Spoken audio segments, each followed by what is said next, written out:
Welcome dear students. आज हम लोग मैन्युफैक्चरिंग प्रोसेसेस में एक न्यू यूनिट स्टार्ट करने जा रहे हैं, दैट इज कास्टिंग प्रोसेस। इस यूनिट में हमारा पहला टॉपिक है basics of casting process. After this lecture you will be able to define casting, list various applications of casting, recall the principle of casting process, list the advantages and disadvantages of casting, and recall the important terms used in casting process। अगर इस topic की examination point of view से बात करें तो यहां से long, short and objective type questions पूछे जाते हैं। जैसे कि मैन्युफैक्चरिंग प्रोसेसेस में डिफरेंट टाइप्स ऑफ प्रोसेस होते हैं, लाइक वेल्डिंग, मशीनिंग, फोर्जिंग, उसी प्रकार से एक कास्टिंग प्रोसेस भी है। तो हम यहाँ पे स्टडी करेंगे कि कास्टिंग प्रोसेस होता क्या है, इसके एडवांटेजेस एंड डिसएडवांटेजेस क्या है, कास्टिंग प्रोसेस का प्रिंसिपल क्या है। तो इन सारी बातों को यहाँ पे स्टडी करना है। तो ये बहुत ही इंपॉर्टेंट टॉपिक है और कास्टिंग का इंट्रोडक्शन पार्ट है। तो आप इसको समझेंगे तो ही हम आने वाले टॉपिक्स को हम अच्छे से समझ पाएंगे। अगर इस टॉपिक की इंडस्ट्रियल एप्लीकेशंस की बात करें तो हम डेली लाइफ में बहुत सारी चीजें यूज करते हैं जो कास्टिंग प्रोसेस से बनाया जाता है। जैसे हमारे घर में यूटेंसिल्स हैं, जो हम जिस बर्तन जो हैं वो सारे कास्टिंग प्रोसेस से बनाते हैं। जो ज्वेलरीज हैं या इंजन्स के बहुत सारे पार्ट्स हैं या मशीन्स के पार्ट्स हैं या एरोस्पेस इंजीनियरिंग में बहुत सारे पार्ट्स हैं, ये सारे पार्ट्स कास्टिंग प्रोसेस से ही बनाया जाता है। तो चलिए हम लोग स्टार्ट करते हैं कि ये कास्टिंग होता क्या है। तो एक बहुत ही इंपॉर्टेंट मैन्युफैक्चरिंग प्रोसेस है। Then we will define what is casting. तो अगर कास्टिंग को डिफाइन करना है तो हम बोल सकते हैं casting is an oldest method of manufacturing. तो मैन्युफैक्चरिंग का एक ओल्डेस्ट मेथड है कास्टिंग प्रोसेस। तो इसमें क्या करते हैं कि एक सैंड मोल्ड मीन सैंड का या एक ढांचा तैयार करते हैं जिसके अंदर एक हम कैविटी ड्रॉ करेंगे, मीन्स एक कैविटी बना लेंगे। उस कैविटी के अंदर जिस मेटल का आपको कास्टिंग तैयार करना है उस मेटल को हम मेल्टिंग टेम्परेचर से अबव हीट करा करके उसको लिक्विड फॉर्म में कन्वर्ट करते हैं, that is molten liquid metal. उस मोल्टन लिक्विड मेटल को आप उस सैंड मोल्ड के कैविटी में पोर कर देंगे। जब वो कुछ समय के बाद वो सॉलिडिफाई हो जाएगा एट द रूम टेम्परेचर, तो उस हम सैंड मोल्ड को ब्रेक करके वो जो पार्ट हमारा तैयार हुआ है उसको हम बाहर निकाल लेते हैं। उसी प्रोसेस को हम बोलते हैं casting process. And that final object that we have obtained from this process is known as casting. तो करना क्या है, तो लेट अगर एक डायग्राम से समझे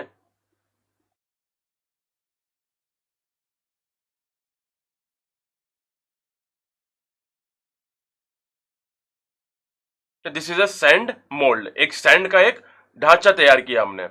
इसके अंदर सबसे पहले हम कैविटी ड्रॉ करेंगे, मीन्स एक खाली स्पेस होगा और वो उसका जो शेप होगा वो ठीक उसी प्रकार का होगा जिस प्रकार का आपको फाइनल ऑब्जेक्ट तैयार करना है। तो लेट हमें एक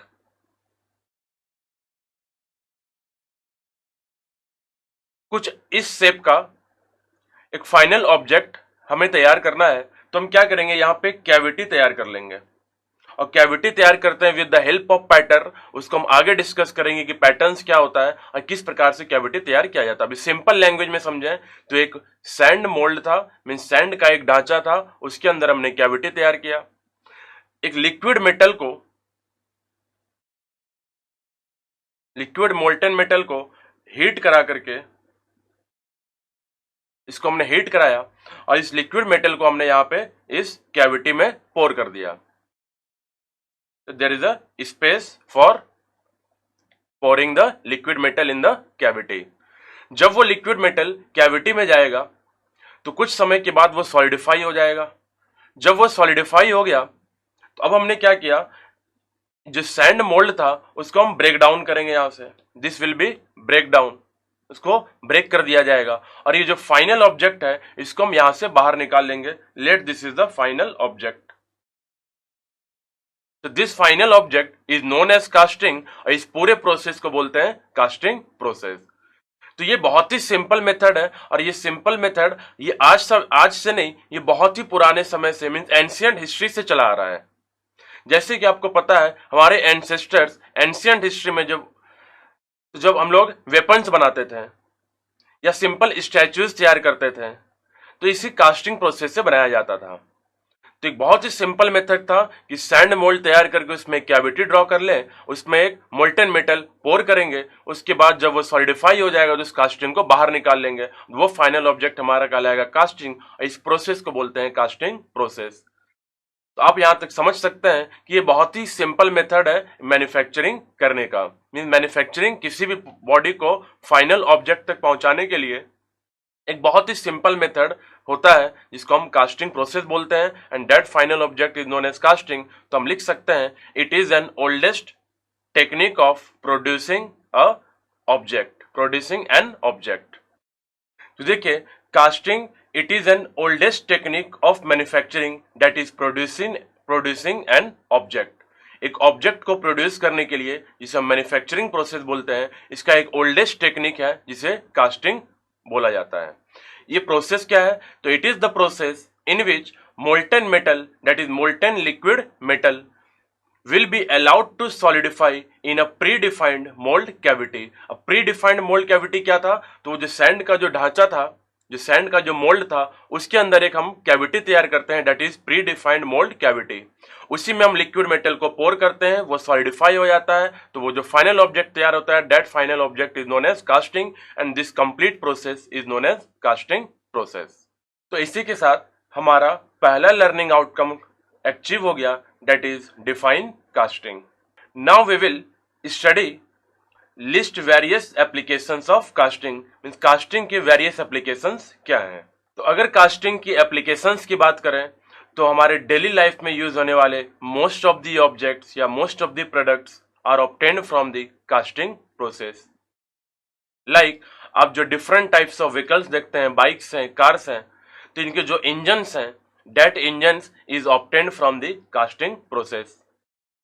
या अगर हम अपना हमारे घर में देखें जो यूटेंसिल्स हैं, that is also obtained from casting process। या आप जो ज्वेलरी पहनते हैं, that is also obtained from casting process। या हमारे एरोस्पेस इंजीनियरिंग में बहुत सारे प्रोडक्ट्स या इंडस्ट्रीज में बहुत सारे मशीन के छोटे छोटे पार्ट्स, बहुत ही इंट्रिकेट कॉम्प्लेक्स पार्ट्स, वो सारे पार्ट्स ऑब्टेन किया जाता है फ्रॉम द कास्टिंग प्रोसेस। या अगर हम एंशियंट हिस्ट्री में बात करें, बहुत पुराने समय में जब वेपन्स बनाया जाता था, एरोज बनाए जाते थे, बोस बनाए जाते थे, जो मेटल के जो ऑब्जेक्ट्स होते थे, that is obtained from the casting process. या आपने देखा होगा डिफरेंट म्यूजियम्स में जो पुराने स्टैचूज मिलते हैं, that statues are obtained from the casting process. तो पहले के समय में कास्टिंग प्रोसेस इतना डिटेल में वो लोग तो नहीं जानते थे, तो एक बेसिक कास्टिंग प्रोसेस को यूज करके जो बेसिक मेथड्स हम जो भी बना सकते थे, वो वहां पे एंशिएंट हिस्ट्री में यूज किया जाता था। But in modern times casting process एक बहुत ही कॉम्प्लेक्स मेथड हो चुका है। मीन्स हम यहाँ पे बहुत ही सारे डिफिकल्ट प्रोडक्ट्स हम डिटरमाइन कर सकते हैं या हम तैयार कर सकते हैं, प्रोड्यूस कर सकते हैं, जो हम डिफरेंट मशीनिंग प्रोसेस से नहीं बना सकते हैं। लाइक मशीनिंग से या वेल्डिंग से बहुत सारे कॉम्प्लेक्स प्रोडक्ट्स हैं जो आप मशीनिंग, वेल्डिंग या फोर्जिंग से हम नहीं बना पाएंगे, तो ऐसे समय में हम कास्टिंग प्रोसेस को यूज करेंगे। अब इंजन ब्लॉक्स आप बाइक्स में ही देखते होंगे, तो इंजन ब्लॉक आपको दिखता है, इंजन का पार्ट। अब वो इंजन पार्ट कितना कॉम्प्लेक्स है, तो क्या उसको हम मशीनिंग से या वेल्डिंग से या फोर्जिंग से कभी बना पाएंगे? ऑब्वियसली नहीं होगा वो। तो उस तरह के प्रोसेस जो बहुत ही कॉम्प्लेक्स हमें दिखता है, that is all obtained from the casting process. तो अगर हम लिस्ट डाउन डिफरेंट एप्लीकेशंस को करें, तो सबसे पहले हम एंशिएंट हिस्ट्री की बात करें कि इन द एंशिएंट हिस्ट्री, तो these are the various products that we produced in the ancient times, that is arrow, statue, jewellery, weapons, और बहुत ही सारे ऑब्जेक्ट्स हैं जो हमारे एंसेस्टर्स भी प्रोड्यूस कास्टिंग प्रोसेस से ही करते थे। बट अगर हम मॉडर्न टाइम्स की बात करें, इन द मॉडर्न टाइम्स, तो अगर हम मॉडर्न टाइम्स की बात करें तो इससे ऑटोमोटिव कंपोनेंट्स हैं, लाइक इंजन ब्लॉक्स हैं, क्रैंक शाफ्ट्स हैं, या व्हीकल का जो बॉडी है, these all are obtained from casting process. अगर इंडस्ट्रियल कंपोनेंट्स की बात करें तो नोजल्स हैं, इम्पेलर्स हैं, या पिल्टन व्हील है, ये सारे हम डिटरमाइन करते हैं फ्रॉम द कास्टिंग प्रोसेस। या हाउस होल्ड कंपोनेंट्स में जो यूटेंसिल्स हैं, जो ज्वेलरीज हैं, ये बहुत सारे प्लास्टिक्स के प्रोडक्ट्स हैं that is all obtained from the casting process. I hope till now you have understood the definition of casting process and what are the applications of casting process. तो इसी के साथ हमारा दूसरा लर्निंग आउटकम भी achieve हो गया, that is list various applications of casting.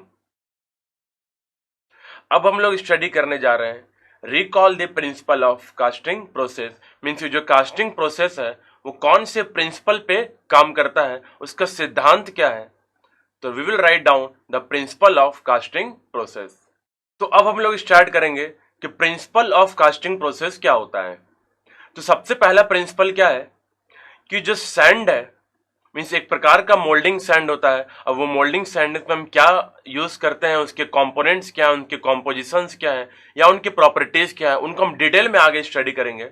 अभी आप सिर्फ इतना सिंपली समझें कि एक मोल्ड सैंड है, मीन्स सैंड का एक ढांचा है जिसपे हम एक कैविटी सबसे पहले प्रोड्यूस करते हैं. वो कैविटी कौन से शेप का होगा, तो कैविटी उसी शेप का होगा जिस शेप का आपको फाइनल ऑब्जेक्ट चाहिए, जिस शेप का आपको कास्टिंग चाहिए. तो सबसे पहले क्या काम करना है, तो मोल्डिंग सैंड में एक कैविटी को तैयार करना है. तो this is the first principle.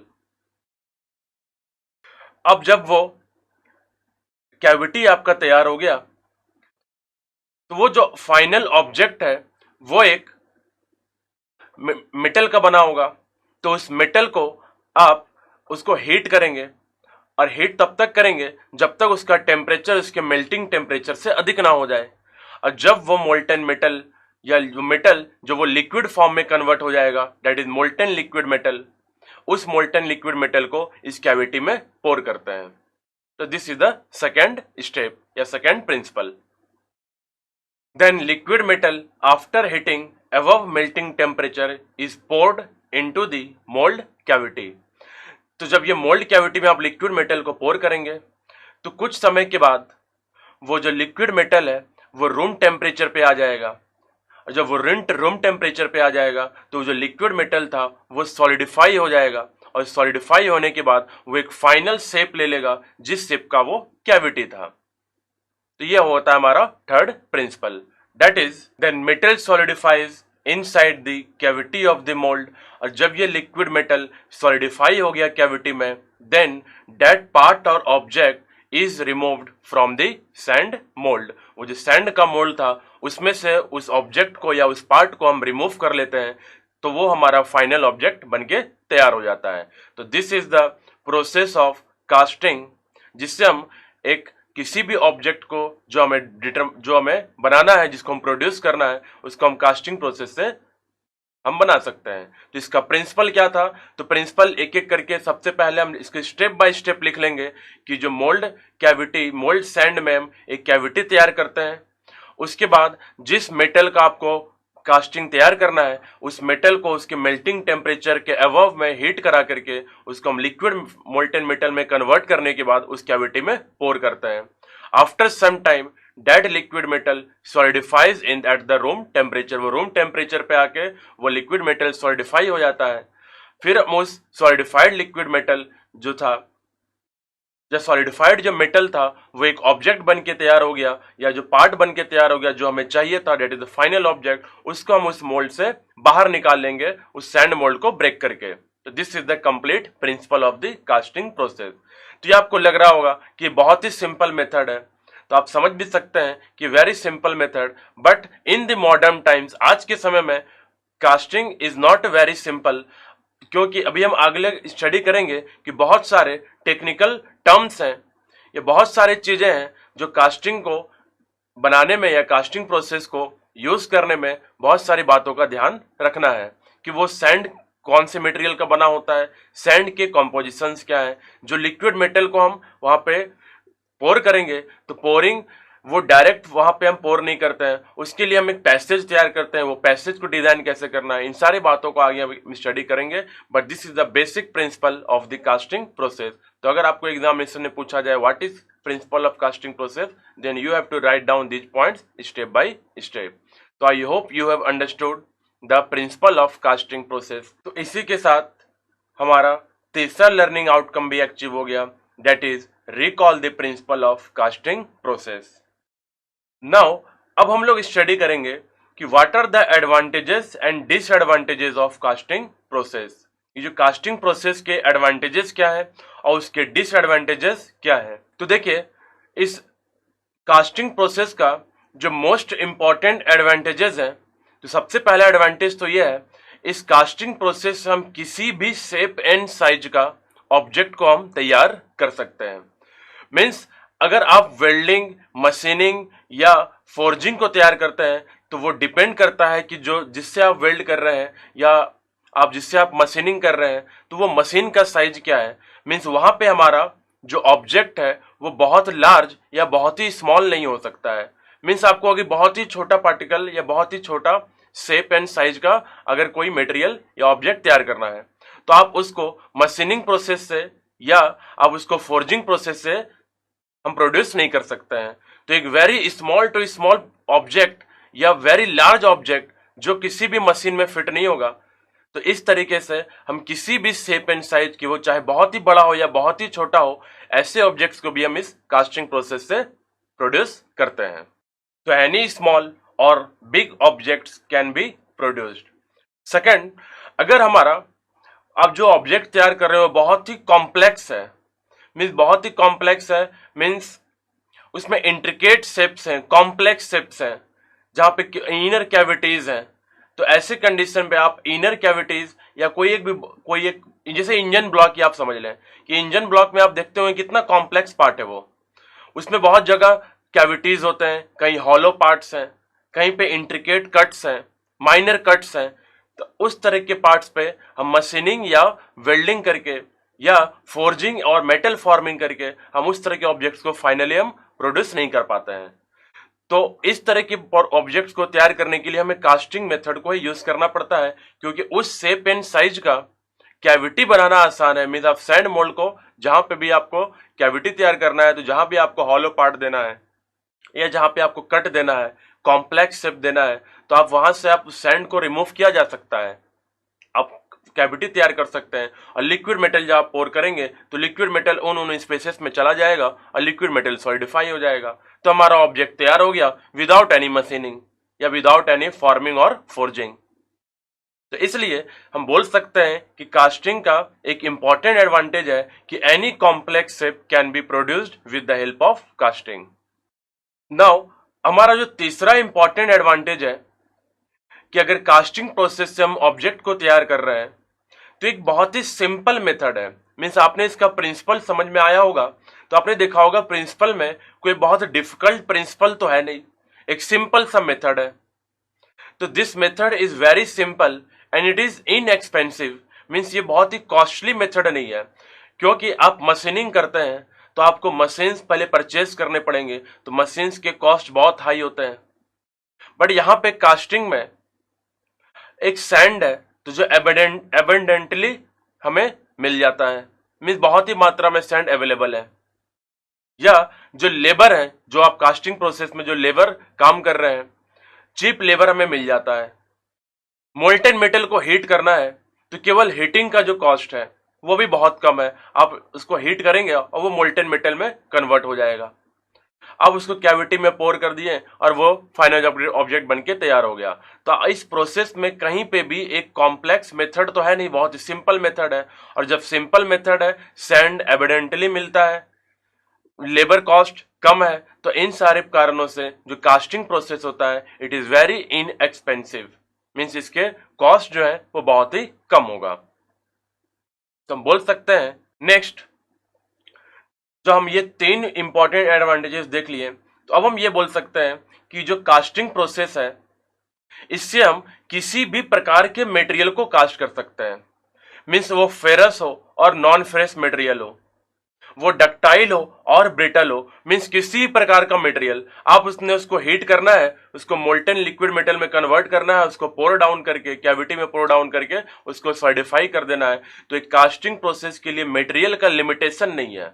Means जिस भी मेटल को आप कास्ट करना चाहते हैं या जिस भी ऑब्जेक्ट को आप कास्ट करना चाहते हैं, वो जिस मटेरियल से बना हुआ है उस मटेरियल को आप मेल्ट कर दें, उसको कैविटी में डाल दें।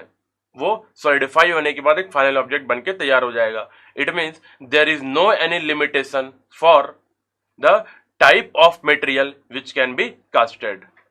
Then any material can be cast that is ferrous और नॉन फेरस, डक्टाइल और brittle. Now one more advantage is this कि जो कास्टिंग प्रोसेस है इसमें जो मटेरियल का जो वेस्टेज है वो बहुत ही कम है।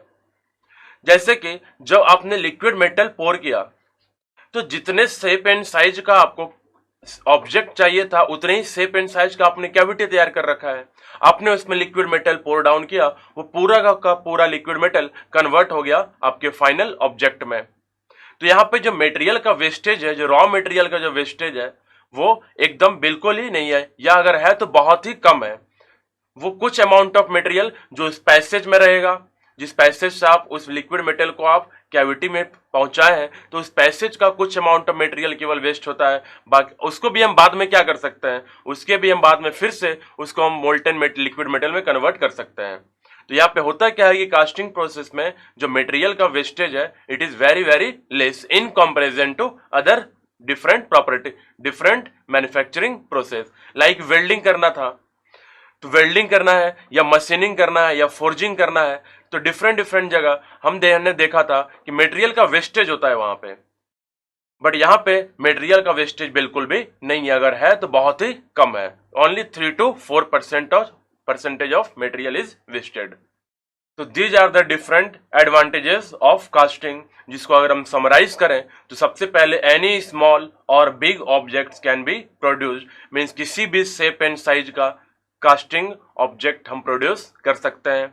Next, any complex shape of the object can be produce, किसी भी कॉम्प्लेक्स शेप हो, जो सिंपल शेप हो या कॉम्प्लेक्स शेप हो, हम यहाँ पे कास्टिंग प्रोसेस से हम उसको प्रोड्यूस किया जा सकता है। Third, it is simple and inexpensive. ये जो मेथड है इसका प्रिंसिपल बहुत ही सिंपल है और इसमें जो भी आप मटेरियल्स, रॉ मटेरियल्स यूज करते हैं वो वेरी इनएक्सपेंसिव है, चाहे वो सैंड हो या रॉ मटेरियल को आपका हीटिंग का प्रोसेस हो या जो लेबर इसमें काम कर रहे हैं लेबर कॉस्ट हो, then this complete method is very simple. Next, any material can be cast, means casting process के लिए हमें मटेरियल का लिमिटेशन नहीं है कि इस मटेरियल को हम कास्ट नहीं कर पाएंगे, इस मटेरियल को कास्ट कर पाएंगे, ऐसा यहाँ पे नहीं होता है। क्योंकि जिस भी मेटल को आपको कास्ट करना है उसको आप हीट करके लिक्विड में फॉर्म में कन्वर्ट करें और उस मटेरियल को कास्ट कर लें। तो यहाँ मटेरियल का लिमिटेशंस नहीं है। And then wastage of raw material is less. अब जितने अमाउंट ऑफ लिक्विड मेटल आप उस कैविटी में डालेंगे तो कैविटी का शेप एंड साइज उतना ही है जितना शेप एंड साइज हमें फाइनल ऑब्जेक्ट का चाहिए, तो हमारा मटेरियल का वेस्टेज बिल्कुल भी नहीं होता है। तो these are the different advantages of casting. I hope you have understood this. Now we will study the disadvantages of casting process. अब कास्टिंग प्रोसेस का केवल एडवांटेजेस ही तो नहीं है, कुछ इसके डिसएडवांटेजेस भी होंगे। तो क्या इसके डिसएडवांटेजेस हैं? तो इसमें सबसे पहले डिसएडवांटेज ये है कि आपने जो लिक्विड मेटल को कैविटी में पोर किया, फिर उस कैविटी से जो आप फाइनल ऑब्जेक्ट को आप बाहर निकालें, जो आप फाइनल ऑब्जेक्ट प्रोड्यूस हुआ है, उसका जो डायमेंशनल एक्यूरेसी है वो बेटर नहीं होता है। मीन्स डायमेंशनल एक्यूरेसी का मतलब कि कॉम्प्लेक्स शेप्स बना रहे हैं जहां पे 1 mm 0.5 mm बहुत ही इंपॉर्टेंट होता है। तो जब वो सॉलिडिफाई हो रहा है, लिक्विड मेटल सॉलिडिफाई होता है, तो 1 mm 0.5 mm थोड़ा ऊपर नीचे रह जाएगा। तो उसके कारण जो डायमेंशंस का जो एक्यूरेट डायमेंशंस चाहिए वो हमें नहीं मिल पाता है। तो there is a problem of dimensional accuracy, means जिस एग्जैक्ट शेप एंड साइज का हमें कास्टिंग चाहिए था या फाइनल ऑब्जेक्ट चाहिए था, उस एग्जैक्ट शेप एंड साइज का हमारा ऑब्जेक्ट बनके तैयार नहीं होता है। तो हम उसके लिए क्या करते हैं, फिर हम उस पर मशीनिंग करके, उसको क्लीनिंग करके, उसके डायमेंशंस को हम परफेक्ट साइज पे लेके आते हैं, तभी वो उस ऑब्जेक्ट को हम यूज कर पाएंगे। तो कुछ हमारे प्रोसेसेस उसके कारण बढ़ जाते हैं। अगर ये प्रोसेस अगर ऐसा होता कि जिससे हमारा जो ऑब्जेक्ट तैयार हो रहा है वो डायमेंशनली एक्यूरेट हो, तो हमारे मशीनिंग और क्लीनिंग करने की प्रॉब्लम्स नहीं होती या उसे हमें यूज करने की जरूरत नहीं थी। तो हम बोल सकते हैं the major disadvantages of casting is it has a poor dimensional accuracy.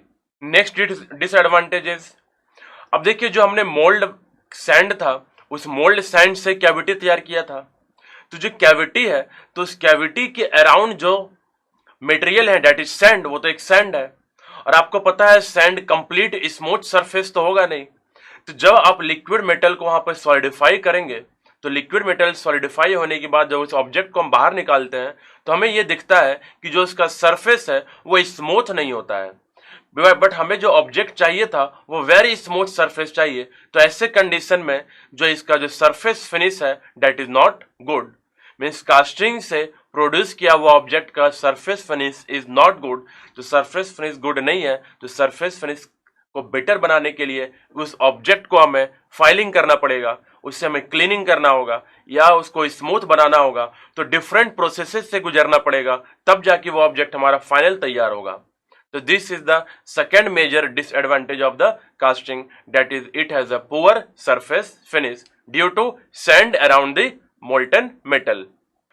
Then third major disadvantage of the casting, that is it is very time taking process. Means ये बहुत ही अधिक टाइम लगता है एक ऑब्जेक्ट को तैयार करने के लिए।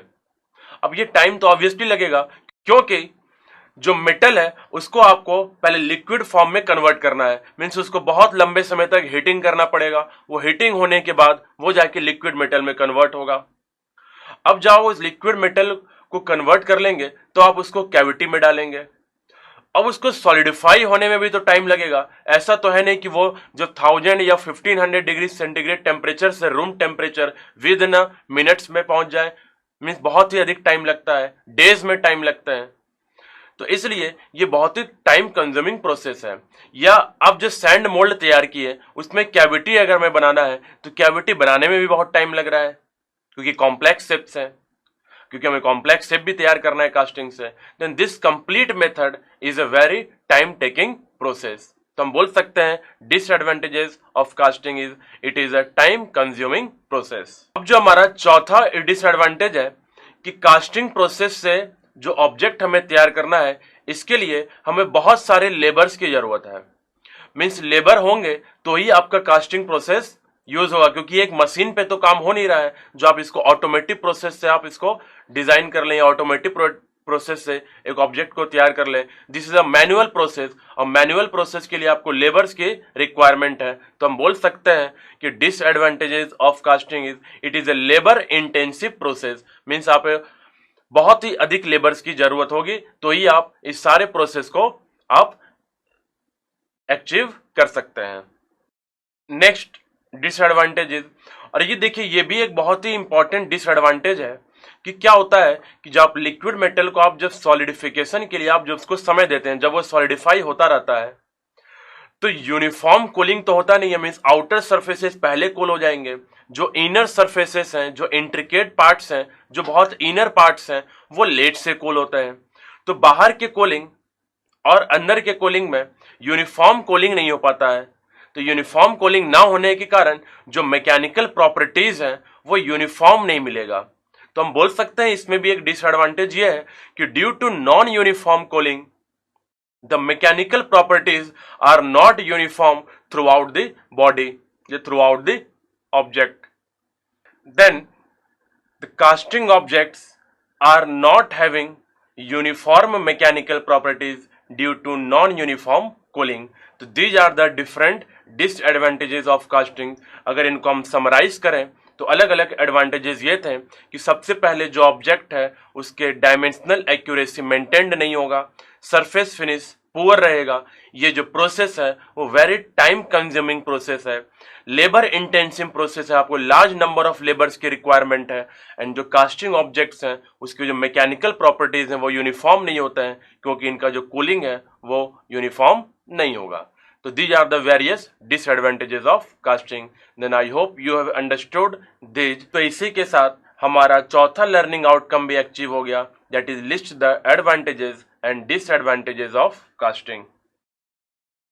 Now we will study about the different important terms used in casting process. ये जो casting process है इसमें जो अलग अलग टर्म्स हैं उन टर्म्स को डिफाइन करना है, वो टर्म्स होते क्या हैं तो इसको हम अलग अलग देखते हैं। तो चलिए हम लोग स्टार्ट करेंगे हमारा पांचवा learning outcome, that is important terms used in casting process. तो देखिए यहाँ पे हम लोग स्टडी करने जा रहे हैं टर्म्स इन कास्टिंग प्रोसेस में डिफरेंट टर्म्स जो है जो कास्टिंग प्रोसेस में पूरे यूनिट में हम लोग अलग अलग जगह यूज करेंगे, तो उसको हम यहाँ पे सबसे पहले सबको डिफाइन करते हैं। तो सबसे पहला टर्म होता है फ्लास्क। फ्लास्क क्या है? तो एक वुडन और मेटालिक बॉक्स है, मीन्स एक फ्रेम है जिस फ्रेम के अंदर आप सैंड मोल्ड को तैयार करते हैं, सैंड के ढांचे को आप तैयार करते हैं। तो डेट इज वुडन और metallic box, that is known as flask. तो देखिए जो कास्टिंग प्रोसेस में जो डिफरेंट डिफरेंट टर्म्स या एलिमेंट्स हैं जो इनको हम यूज करने वाले हैं, तो these are the different terms that will be used in the casting process. तो हमने यहाँ पे एक कंप्लीट कास्टिंग प्रोसेस का आपको एक डायग्राम शो किया हुआ है। यहाँ पे आपको अलग अलग एलिमेंट्स दिख रहे होंगे, उसमें से जो साइड वे में जो आपको वर्टिकल वुडन फ्रेम दिख रहा है, this frame,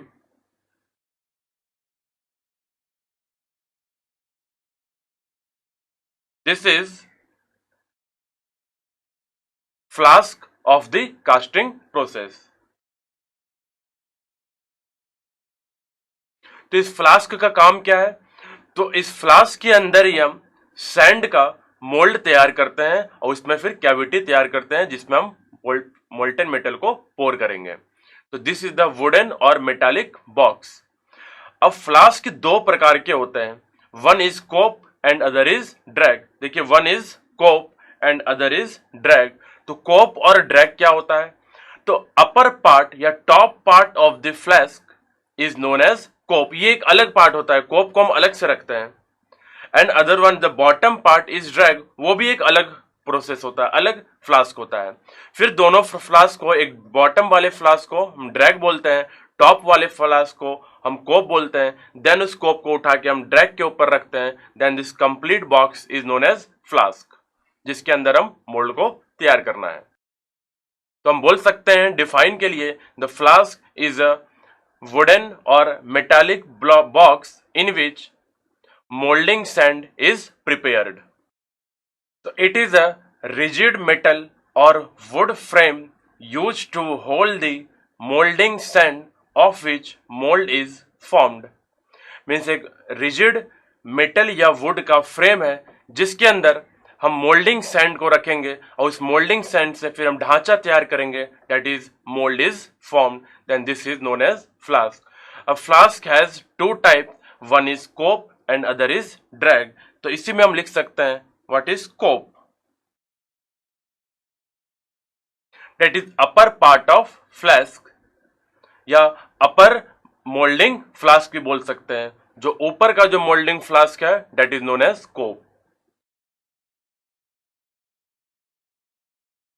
other one is drag, drag is bottom moulding flask या बॉटम पार्ट ऑफ फ्लास्क। तो ये दो फ्लास्क होते हैं, एक फ्लास्क का ऊपर का portion that is top portion, that is upper portion is cope, the bottom portion is flask. Sometimes कभी कभी जो फ्लास्क होता है वो हम तीन फ्लास्क को यूज करते हैं। मीन्स कुछ ऐसे कास्टिंग प्रोसेसेस हैं जिसमें सिर्फ दो फ्लास्क नहीं होंगे, दैट इज टॉप और बॉटम फ्लास्क नहीं होगा, इसके अलावा एक इंटरमीडिएट फ्लास्क भी होता है, but this is sometimes used in casting process.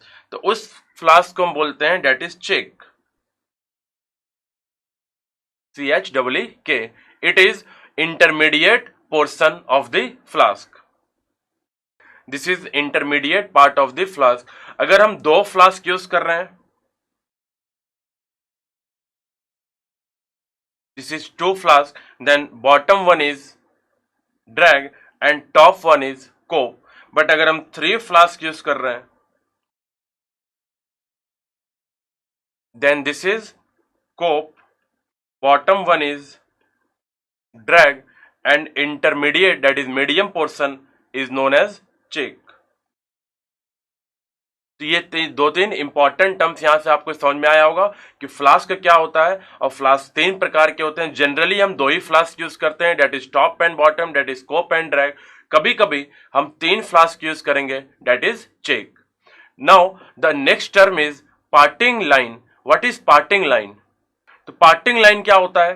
तो ये कोप और ड्रैग के बीच में जो एक लाइन जो लाइन दिख रहा है, that line is known as parting line. Means वो लाइन जो कोप और ड्रैग को अलग अलग करता है, that is parting line, then this line is parting line. या अगर थ्री फ्लास्क है, देन कोप और चिक में के बीच का ये जो लाइन है दिस इज पार्टिंग लाइन, और चिक और ड्रैग के बीच में ये जो लाइन है that is parting line.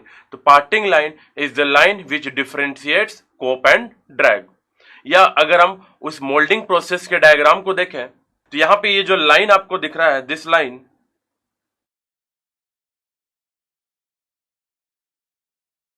line is known as parting line। ये देखिए यहाँ पे पार्टिंग लाइन शो किया गया। पार्टिंग लाइन क्या होता है, तो जो कोप और ड्रैग को जो डिफरेंशिएटिंग जो लाइन है that line is known as parting line. Next term is pattern. It is very very important term of the casting process. तो पैटर्न क्या होता है, तो ये समझेंगे कि जो मोल्डिंग फ्लास्क था उस मोल्डिंग फ्लास्क के अंदर आपने मोल्डिंग सैंड से एक मोल्ड तैयार किया। अब वो मोल्ड में हमें क्या करना है, कैविटी तैयार करना है। तो कैविटी तैयार करने के लिए हम एक पैटर्न का यूज करते हैं। वो पैटर्न उसी शेप एंड साइज का होता है जिस शेप एंड साइज का हमारा फाइनल ऑब्जेक्ट होना है। तो सबसे पहले हम पैटर्न को रख देंगे, उसके अराउंड हम मोल्ड तैयार करेंगे, फिर हम उस पैटर्न को बाहर निकाल लेंगे तो वहां पे कैविटी बन जाएगा और उसी कैविटी में मोल्टेन मेटल को पोर करते हैं। तो पैटर्न क्या है, तो pattern is replica of the final object that is to be casted.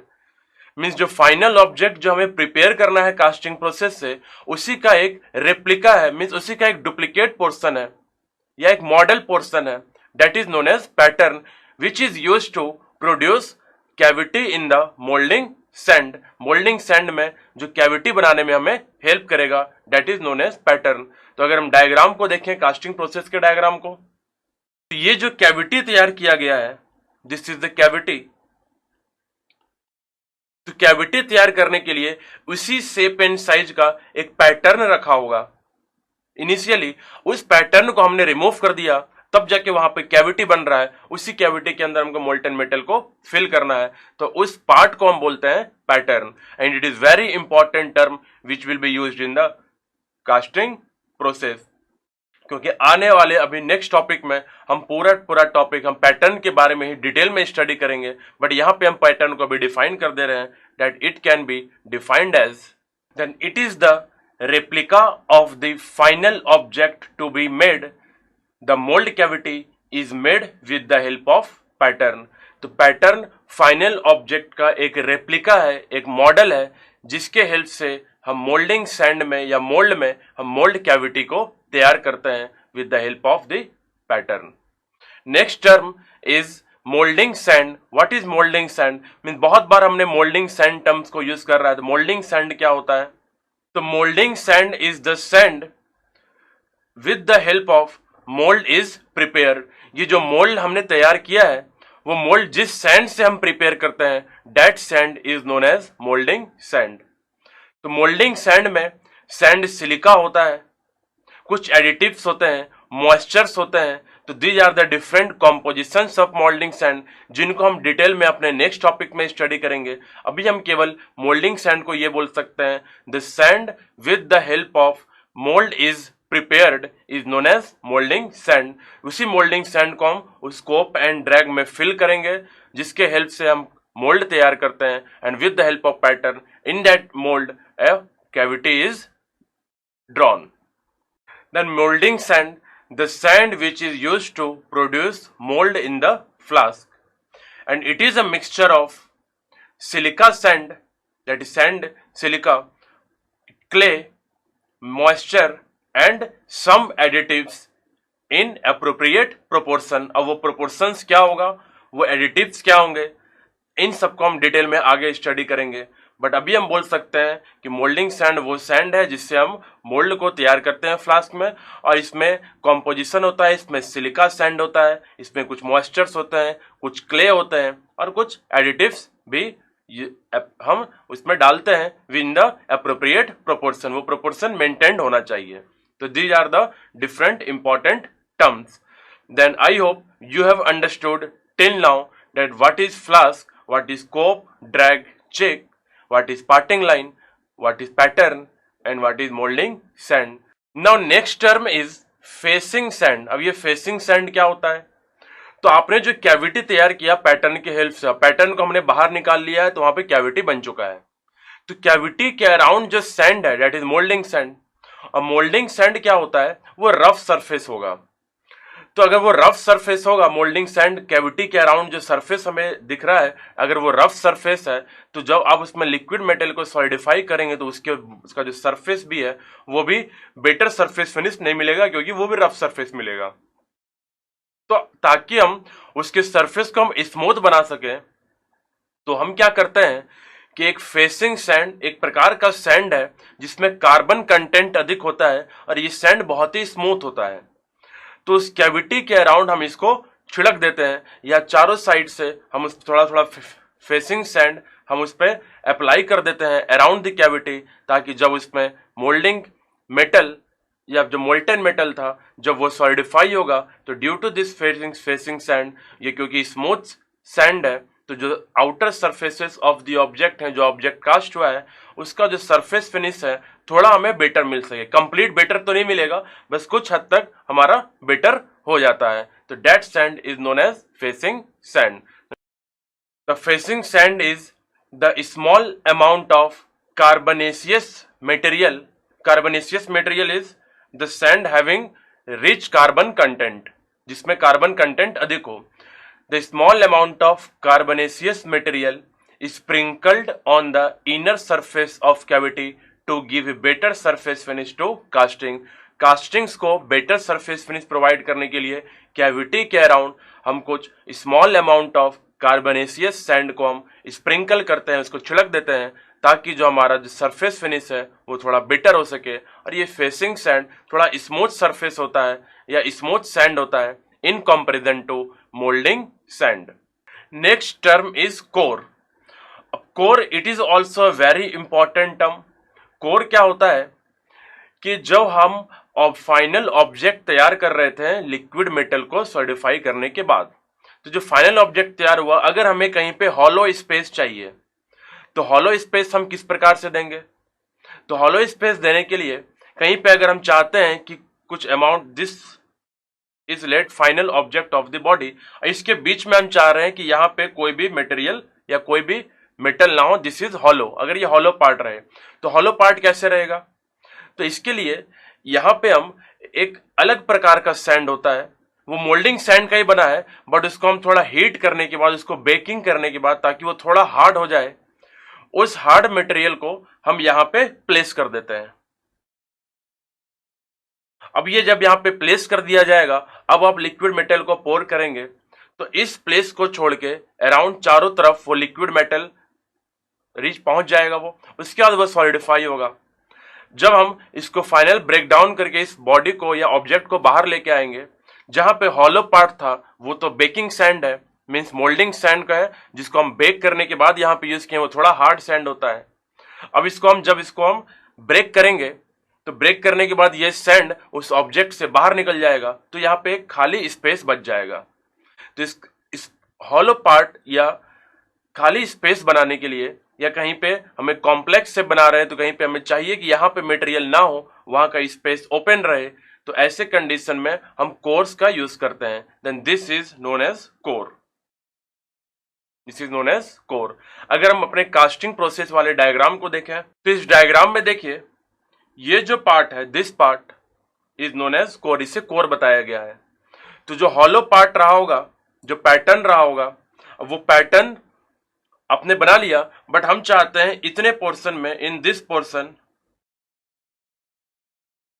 There should be no any material, there should be no any liquid material, liquid metal ना हो, तो वहां पे हमने एक कोर अप्लाई कर दिया। वो सैंड का ही एक पार्ट है, जिसको हम बाद में हम बॉडी को यहां से बाहर निकालने के बाद उसको ब्रेक करेंगे, उस कोर को ब्रेक करेंगे, तो वहां पे स्पेस जो हो जाएगा वो हॉलो बच जाएगा। तो that is known as core.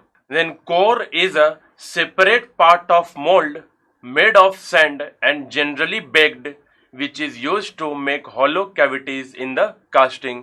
Castings में hollow cavities बनाने के लिए, जहां पे हमें hollow cavity चाहिए, वहां पे हम कुछ amount of molding sand को हम बेक करने के बाद रख देते हैं, ताकि वहां लिक्विड मेटल उस पोर्शन में फ्लो ना हो। जब लिक्विड मेटल सैंड सॉलिड में कन्वर्ट हो जाएगा, तो उस पार्ट को हम वहां से ब्रेक कर देंगे, उस सैंड को वहां से हटा देंगे, तो उस फाइनल ऑब्जेक्ट में, उस स्पेस में हमें हॉलो कैविटीज मिल जाता है। तो that is known as core, इसे हम कोर बोलते हैं। Now the next term is pouring basin. कि व्हाट इज पोरिंग बेसिन? तो pouring basin is a funnel shaped passage in which liquid metal is poured. अब जब लिक्विड मेटल को उस कैविटी तक पहुंचाना है तो आप उस लिक्विड मेटल को डायरेक्ट कैविटी में आप फॉल डाउन तो नहीं कराएंगे, तो उसके लिए एक रास्ता बनाया जाता है, एक पैसेज बनाया जाता है जिससे होते हुए लिक्विड मेटल फ्लो करेगा। तो उस पैसेज के स्टार्टिंग में एक फनल शेप बनाया जाता है, उस फनल शेप में हम लिक्विड को पोर करते हैं, that is known as pouring basin. अगर हम कास्टिंग प्रोसेस के डायग्राम पे देखें तो आपने यहां पे देखा कि दिस पार्ट इज कैविटी। अब कैविटी से एक पैसेज गया है और दिस पैसेज के इनलेट पे एक फनल शेप्ड पार्ट तैयार किया है, फनल शेप्ड कैविटी तैयार किया गया है जिसको हम पोरिंग बेसिन बोलते हैं।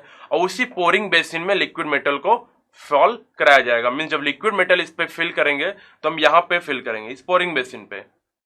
पोरिंग बेसिन से होते हुए लिक्विड मेटल आगे फ्लो करेगा इन द कैविटी। तो जो लिक्विड मेटल है वो जब मोल्ड पे जब फॉल कराते हैं, जो मोल्डिंग सैंड पे फॉल कराते हैं, जो सबसे पहला इनलेट एंट्री है लिक्विड मेटल का into the mould is known as pouring basin. तो दिस इज पोरिंग बेसिन।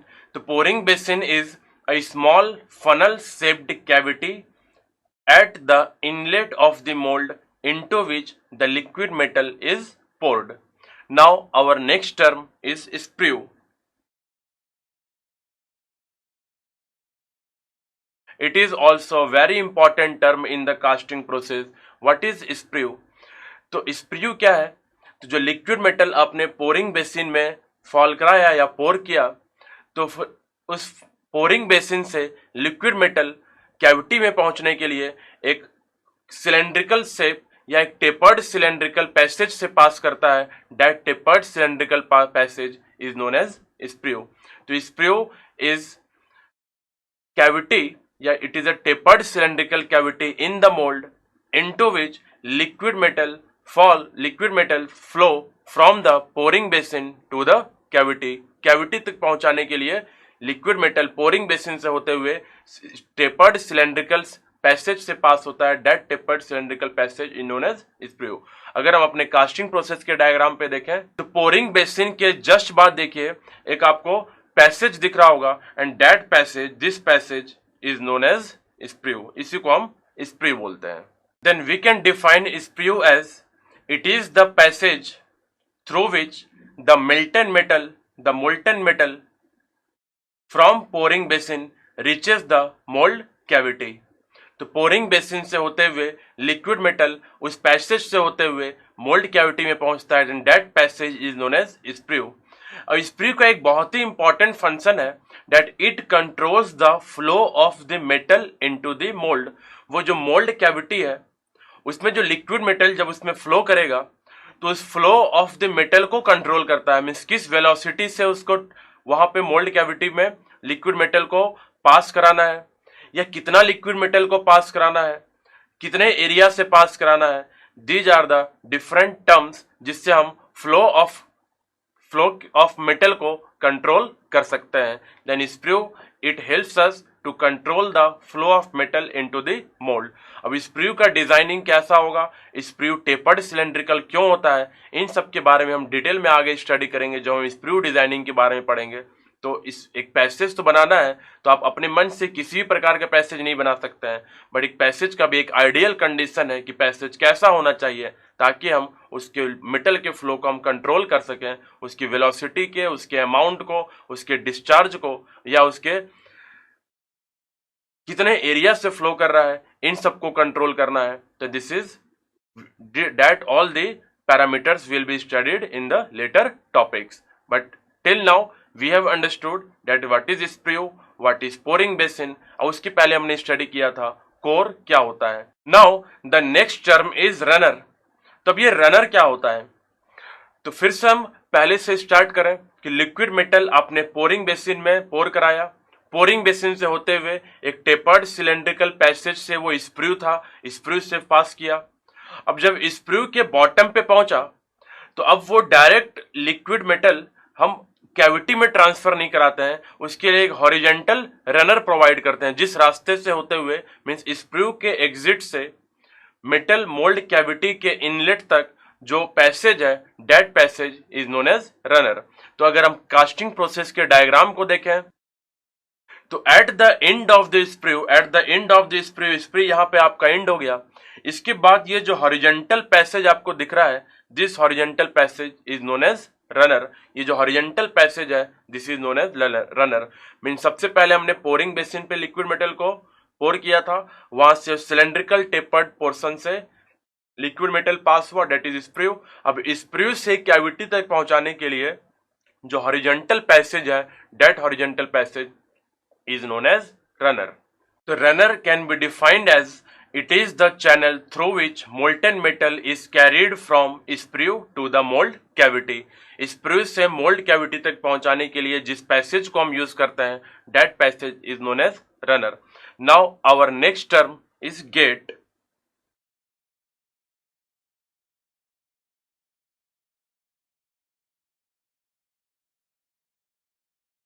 जिसे हम इन गेट भी बोलते हैं, डेट इज गेट और इन गेट।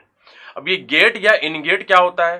तो जब रनर से लिक्विड मेटल फ्लो हुआ, पास हुआ, तो लिक्विड मेटल रनर का एंड है, और रनर के एंड और कैविटी के स्टार्टिंग से एक बीच में एक बहुत ही स्मॉल गेट प्रोवाइड किया जाता है, जिस गेट से होते हुए लिक्विड मेटल फाइनली कैविटी में रीच करेगा। That small gate, that small passage is known as gate. उसी को हम गेट बोलते हैं। या हम ये भी बोल सकते हैं लिक्विड का, जो मोल्टन मेटल लिक्विड का entry point at the mould cavity, जो मोल्ड का कैविटी है उसका जो एंट्री पॉइंट है, that entry point is known as gate. Means जो रनर से लिक्विड फ्लो हो रहा था वो डायरेक्ट रनर कैविटी में नहीं पहुंचता है, कैविटी के स्टार्टिंग में और रनर के एंड के बीच में एक वेरी स्मॉल पैसेज प्रोवाइड किया जाता है, that passage is known as gate. अगर हम अपने कास्टिंग प्रोसेस के डायग्राम को देखें then we can understand what is gate. तो देखिए इस डायग्राम में जहां पे रनर एंड हो रहा है, यहां के कैविटी में जस्ट एंट्री के पहले एट दिस पोर्शन, जिस पोर्शन से लिक्विड मेटल कैविटी में एंटर कर रहा है, that portion is known as gate. मतलब आपको यहां तक ये समझ में आया होगा कि जो लिक्विड मेटल कैविटी तक पहुंचने में, जो मोल्ड का कैविटी है वहां तक पहुंचने में थ्री एलिमेंट से होके गुजरता है। जो सबसे पहले पोरिंग बेसिन, जिसमें लिक्विड मेटल हमने पोर किया, पोरिंग बेसिन से रनर, जिसको हमने स्प्रू बोला, और फिर रनर से गेट। तो रनर से गेट जो horizontal passage, that is gate, और गेट से फाइनली लिक्विड मेटल एंटर किया कैविटी में, then that portion is known as gate. Then gate and in gate is the actual entry point through which molten metal enters the mold cavity. Now our next term is chaplets. तो ये chaplets क्या होता है? तो chaplets क्या है? तो जो आपने कोर जो प्रोवाइड किया था, जो हमने कोर के बारे में भी स्टडी किया था कि कहीं पे हॉलो अगर हमें पार्ट चाहिए होता है, हॉलो कैविटी चाहिए होता है, तो वहां पे हम कोर रखते हैं। बस कोर अगर हमें रखना है तो उसके लिए कोई तो आप उसको सपोर्ट देंगे, क्योंकि कोर उस कैविटी में, अगर हम कैविटी के बीच में हमें मीन्स पूरे फुल कैविटी के बीच में अगर हमें हॉलो स्पेस चाहिए, हॉलो कैविटी चाहिए, तो लिक्विड मेटल अगर कंप्लीट फ्लो होगा तो हॉलो स्पेस तो बचेगा नहीं। तो हॉलो स्पेस के लिए हमने बीच में सैंड रखा। अब सैंड वो हवा में तो रहेगा नहीं, तो उसके लिए हम एक सपोर्ट देंगे, then that support is known as chaplet. Like मान लीजिए कि ऐसा एक कास्टिंग तैयार करना है, और जब आपको ऐसा कास्टिंग तैयार करना है और हम चाहते हैं कि बीच में in the middle portion there must be a hollow part. Means अगर हम इसको क्रॉस सेक्शनल व्यू को देखें, साइड से देखें, this is circular, but in बीच में यहां पे एक हॉलो पोर्शन है। तो इसको आप कोर कैसे देंगे? तो कोर के लिए बीच में तो आप इन द मिडिल पोर्शन आप सैंड प्रोवाइड कर देंगे, बट सैंड को सपोर्ट करने के लिए क्या करना होगा? तो नीचे से आपको सपोर्ट प्रोवाइड कराना होगा, जिस उस कोर को सपोर्ट प्रोवाइड करना होगा, that is known as chaplets. तो लाइक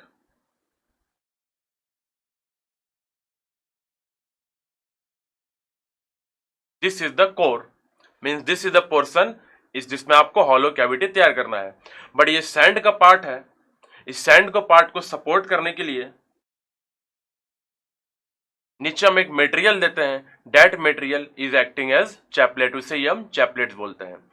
अब होता क्या है, अब आप ये सोच रहे होंगे कि अगर यहाँ पे चैपलेट्स अगर हमने दे दिया तो स्पेस तो वहां पे भी हॉलो हो जाएगा फिर, क्योंकि आपको हॉलो तो केवल इस पोर्शन में बना जितने में कोर था, बट अगर नीचे आप सपोर्ट दे रहे हैं तो सपोर्ट पे तो हमें सॉलिड मटेरियल चाहिए क्योंकि मेटल चाहिए, तो वहां पे अगर आप दूसरा मटेरियल रख दें तो फिर वहां पे भी एक स्पेस तैयार हो जाएगा, एक हॉलो तैयार हो जाएगा, तो वो तो हमारे फाइनल ऑब्जेक्ट को डिफेक्टिव पीस बना देगा। तो इसलिए क्या करते हैं कि जो चैपलेट्स का जो मटेरियल होता है वो chaplet material is same as that of molten material, जो मोल्टन मेटल था उसी मटेरियल का ये चैपलेट बना होता है, ताकि जब मोल्टन मेटल फ्लो हो तो इसके अराउंड मोल्टन मेटल फ्लो हो जाएगा। और जब मोल्टन मेटल फ्लो होगा, चैपलेट का साइज वेरी स्मॉल है, बहुत छोटा है, वो सिर्फ इसलिए ताकि कोर को सपोर्ट करे, तो वो स्मॉल पार्ट उसी लिक्विड मेटल में डिसॉल्व हो जाएगा, क्योंकि वो भी इतने हाई टेम्परेचर पे मेल्ट करेगा and then that will be dissolve in that casting. उसी कास्टिंग में वो डिसॉल्व हो जाने के कारण वहां पे आपका हॉलो तैयार नहीं होता है। फिर जब आप फाइनल ऑब्जेक्ट को निकालते हैं, इस कोर को ब्रेक करते हैं ताकि वहां पे एक हॉलो स्पेस बन जाए। तो हम इसको डिफाइन कर सकते हैं कि chaplets are is the metal which support the cores inside the mold cavity to take care of its own weight. These are made of same material as the casting. तो जिस मटेरियल का हमारा casting होता है उसी material का हम chaplets तैयार करते हैं, ताकि वो चैपलेट उसी मटेरियल के साथ डिसॉल्व हो जाए और हमें एक एक्स्ट्रा हॉलो कैविटी ना मिले। और चैपलेट का मेन काम क्या है, तो जो कोर आप प्रोवाइड करते हैं, और कोर किस लिए प्रोवाइड करते हैं टू मेक हॉलो कैविटी। तो आप जब कोर प्रोवाइड करते हैं, उस कोर को सपोर्ट देने के लिए, उसके अपने वेट को सपोर्ट देने के लिए जो आप मेटल यूज कर रहे हैं या जो मटेरियल यूज कर रहे हैं, that is known as chaplets, and chaplet is made of same material as of casting material. Next term is riser. This is also very very important term in the casting process. Riser का भी अपना एक बहुत ही importance है, और riser की importance के बारे में डिटेल में हम आगे स्टडी करेंगे। सबसे पहले हम डिफाइन करें कि राइजर होता क्या है। तो अब देखिए, जो लिक्विड मेटल अपने पोरिंग बेसिन, स्प्रू, रनर और गेट के थ्रू होते हुए लिक्विड मेटल को अपने मोल्ड कैविटी में पहुंचा दिया, अब आपने उसे छोड़ दिया सॉलिडिफाई होने के लिए। तो आपको पता है ऑब्वियसली जो लिक्विड मेटल है तो उसका साइज ये होगा, और जब वो सॉलिड बन जाएगा तो उसका साइज ये हो जाएगा। तो हमने जो पैटर्न बनाया था, तो पैटर्न का शेप एंड साइज तो वो था जिस शेप एंड साइज का आपको फाइनल ऑब्जेक्ट चाहिए था। अब उतने लार्ज साइज आपने कैविटी ड्रॉ किया, अब कैविटी में आपने लिक्विड मेटल फिल कर दिया। अब जब लिक्विड मेटल फिल किया तो वो कैविटी के साइज के बराबर है, बट जब वो सॉलिडिफाई हुआ तो वो साइज क्या हो गया, छोटा हो गया। मिस कास्टिंग अब आप जब ब्रेक करके निकालेंगे तो पता चलेगा जिस शेप एंड साइज का आपने पैटर्न बनाया था, जिस शेप एंड साइज का आपको कैविटी तैयार किया था, उससे छोटा कास्टिंग बन के तैयार हो रहा है। तो इसके लिए हम क्या करते हैं कि उसी कास्टिंग के ऊपर में या साइड में अलग अलग प्रकार के राइजर्स होते हैं, साइड राइजर भी होते हैं, टॉप राइजर भी होते हैं। तो लेट अभी टॉप राइजर की बात कर रहे हैं, तो उसी कैविटी के ऊपर में एक सिलेंड्रिकल स्पेस तैयार रखते हैं। उस सिलेंड्रिकल स्पेस में एक्स्ट्रा मेटल को हम पोर करके रखते हैं। वो एक्स्ट्रा मेटल एक रिजर्वायर की तरह काम करता है।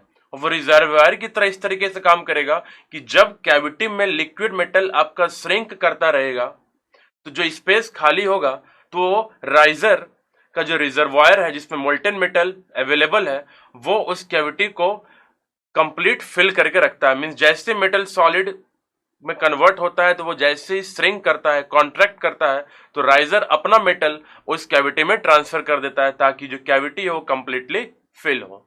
तो this is the very important element used in the casting process. जैसे कि अगर हम कास्टिंग प्रोसेस के डायग्राम को देखें, तो इस डायग्राम को देखें तो देख रहे होंगे कि इस कैविटी के ऊपर यहाँ पे एक राइजर प्रोवाइड किया गया है। अब ये राइजर क्या है कि जब आप यहाँ पे लिक्विड मेटल फिल करेंगे तो अंदर कैविटी में लिक्विड मेटल गया, और जब कैविटी में लिक्विड मेटल गया तो कुछ अमाउंट ऑफ मटेरियल हम राइजर तक फिल कर देते हैं। This riser is completely filled. अब जब कैविटी का मेटल श्रिंक करता है तो राइजर अपना मेटल यहां से ट्रांसफर कर देता है इस कैविटी में, ताकि ये कैविटी का साइज हमेशा मेंटेन्ड हो, कैविटी जो कास्टिंग तैयार हो वो छोटा ना पड़ जाए। ये तो पहला इंपॉर्टेंट फंक्शन था राइजर का, that it acts as reservoir for the shrinkage और during the contraction of the casting. Other is, अब जो आप लिक्विड मेटल पोरिंग बेसिन में पोर कर रहे हैं और पोरिंग बेसिन से होते हुए लिक्विड मेटल कैविटी में गया, अब ये तो कंप्लीटली पूरे मोल्डिंग सैंड से बॉक्स कंप्लीटली फिल्ड है, मीन्स कैविटी तो मोल्ड के अंदर है, तो आप बाहर से ये तो देख नहीं सकते हैं कि लिक्विड मेटल जो अंदर जा रहा है वो कितना फिल हो चुका है। तो कैविटी पूरा फिल हुआ भी है या नहीं हुआ है ये आपको बाहर से तो पता नहीं चलेगा, क्योंकि आप तो केवल पोरिंग बेसिन देख सकते हैं, क्योंकि पोरिंग बेसिन में लिक्विड मेटल फॉल पोर करा रहे हैं या फॉल करा रहे हैं, लिक्विड मेटल होते हुए अपना कैविटी में पहुंच रहा है। तो आपको पता कैसे चलेगा कि आपका कैविटी फिल हो गया? तो उसके लिए हम राइजर प्रोवाइड करते हैं।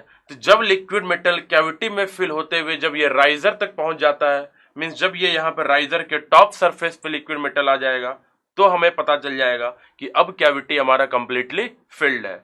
This is the second important function of the riser.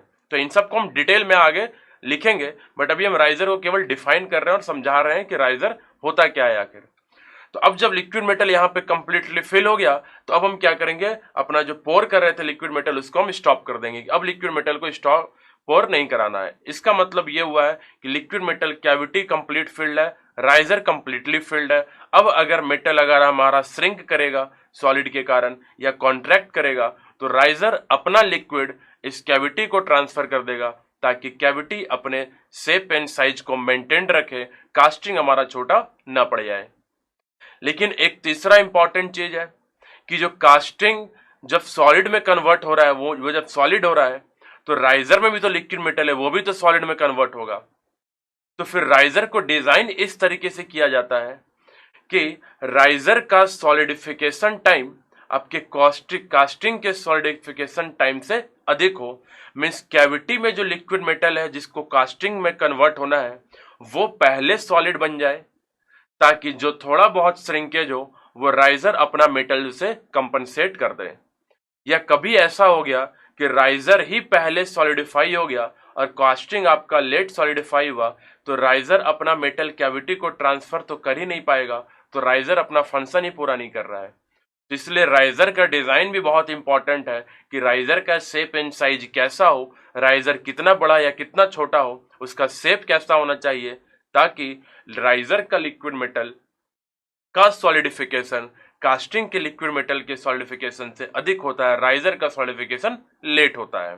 तो this is all about riser.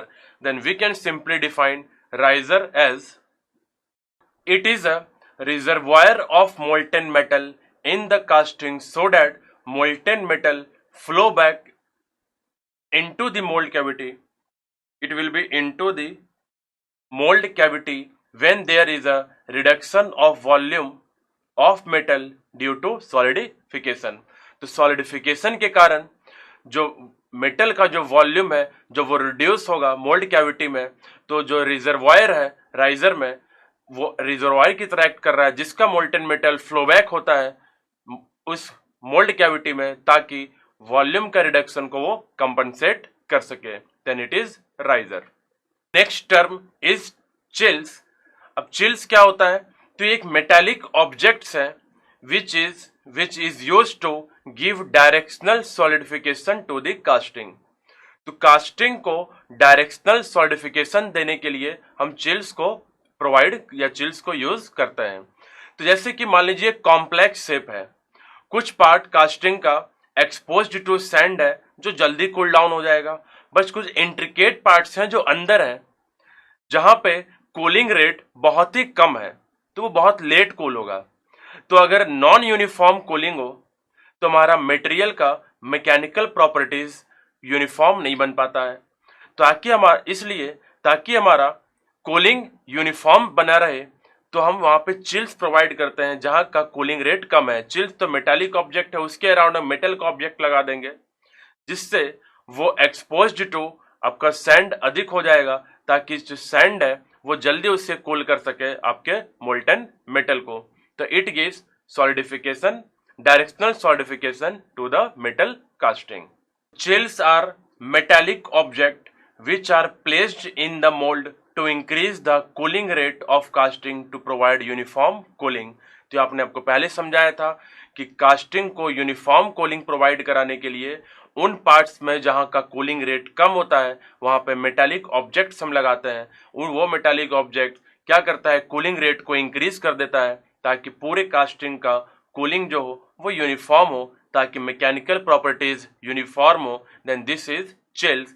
और चिल्स के बारे में डिटेल में हम लोग आगे स्टडी करेंगे, अभी तो केवल हम डिफाइन कर रहे हैं कि डिफरेंट डिफरेंट टर्म्स क्या हैं। तो this is the chill. Then our last topic या last point is known as, last important term is known as vent.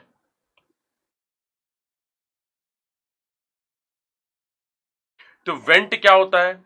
तो जो कास्टिंग है, जो वो मोल्ड कैविटी था जिसके अंदर आपने लिक्विड मेटल फ्लो कराया, अब लिक्विड मेटल जब सॉलिडिफाई हो रहा है तो आपको हमने बताया था कि जो मोल्डिंग सैंड है उसमें तो मॉइस्चर भी है, क्योंकि इसमें silica sand, clay and moisture था।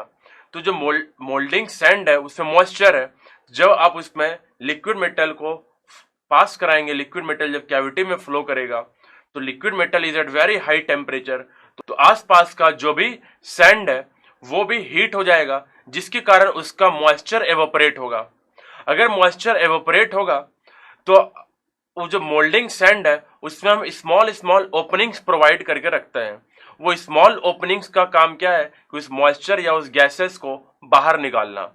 अदरवाइज अगर आप मॉइस्चर को बाहर नहीं निकालेंगे तो उस मोल्टन मेटल में वो गैसेस या मॉइस्चर वो इंट्रैप्ड हो जाएगा, वो ट्रैप हो जाएगा। तो जो आपका जो फाइनल ऑब्जेक्ट जो आपका बाहर निकल के आएगा सॉलिडिफिकेशन के बाद, तो आपको देखेंगे कि गैसेस इंट्रैप्ड है उसमें या ब्लो होल्स है उसमें। That is defect of the casting. तो ये कास्टिंग डिफेक्ट्स के बारे में स्टडी हम आगे करेंगे कि गैसेस के इंट्रैप्ड हो जाने के कारण कास्टिंग में किस प्रकार के डिफेक्ट्स प्रोड्यूस होते हैं। तो वेंट क्या होता है? तो एक स्मॉल ओपनिंग्स है विच इज यूज टू या which helps us to extract the gases and moisture from the mold cavity. So these are the different various important terms which are used in the casting process. तो जो भी अलग अलग terms हमने यहाँ पे study किया है तो मैं आपको डिटेल में उसे समझाया हूँ, डायग्राम से भी समझाया गया है और उसको डिफाइन भी किया गया है। तो आप सारे डेफिनेशन, सारे टर्म्स को यहाँ से ध्यान रखेंगे ताकि एग्जाम्स में जो भी प्रॉब्लम्स पूछे जाए या आगे हम जब भी इन सारे टर्म्स का यूज करें तो आपको पता होना चाहिए कि ये टर्म्स क्या हैं। तो लास्ट में हमने पढ़ा वेंट, तो it is a small openings in the mould to escape gases and air from the cavity. तो जब आप इन सारे टर्म्स को स्टडी कर चुके हैं तो इसी के साथ हमारा 5वां लर्निंग आउटकम भी अचीव हो गया, that is recall the important terms used in casting process.